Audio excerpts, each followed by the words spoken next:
Greetings, YouTube. I was looking around recently for a conversion of After the Bomb's mutant animal rules that maybe someone had done to the D20 system, specifically to Pathfinder, but at least closer to the D20 system than is the original After the Bomb or rule set. And I couldn't find anything. I have figured that if I want to do something that I really will be as accurate as I want it to be, I may have to do it myself, and that's a task that is going to be moderately monumental. So I don't know if or when I would ever do that. But I love those darn mutant animal rules, and I would love to see them translated into something that was a wee bit more balanced. But in the process of doing that, I stumbled upon some people discussing the rules of After the Bomb and talking about the fact that at least one commenter said that they thought that the rules were so incompatible with D20 that you couldn't get them to convert. And I thought that was weird. Because you remember, I've been around long enough that I was a gamer before Palladium became a thing. So I own the first edition Palladium fantasy role-playing game rules. They're somewhere on my shelves.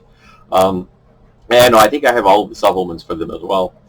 And I thought they were pretty cool. I never used them as the rule set. I did use them for inspiration. I ripped stuff out of those rules and threw them into my campaigns for decades. And I think there's a lot of useful stuff in there.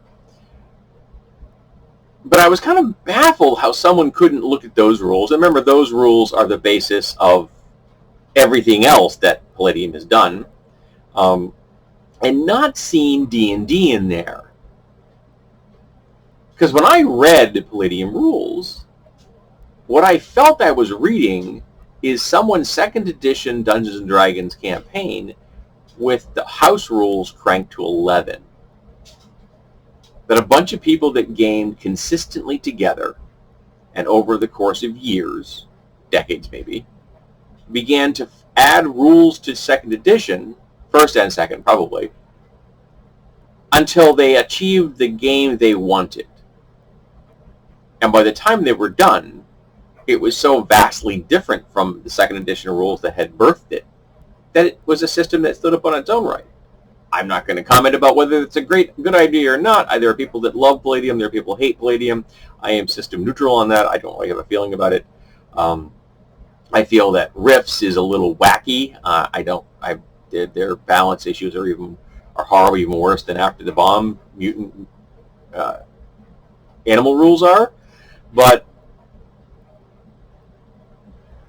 I still think that the Palladium rules, the original fantasy rules, have a definite DNA structure that comes from D&D. So that caught me off guard that someone would think that it wasn't that way. Now, I don't actually know the history of the company.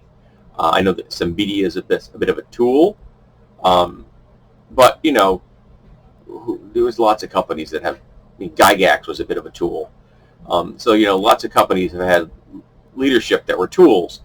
It doesn't mean the games themselves have not inspired great things that other people have done and have created great deals of nostalgia and warm, fuzzy feelings in lots of folks. Even if some of those folks don't want to address some of the problematic stuff that did and does exist in our hobby.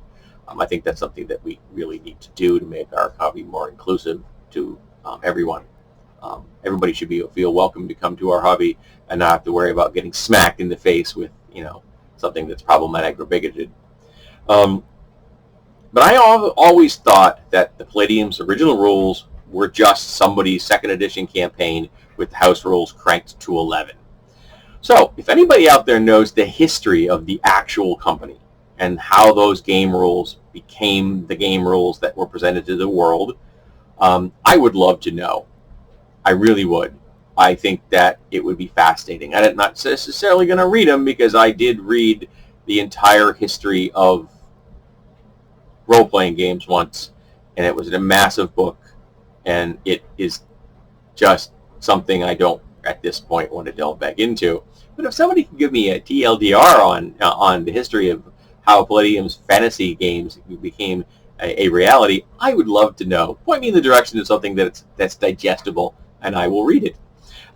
So do you think that D&D is present in the original Palladium rule set?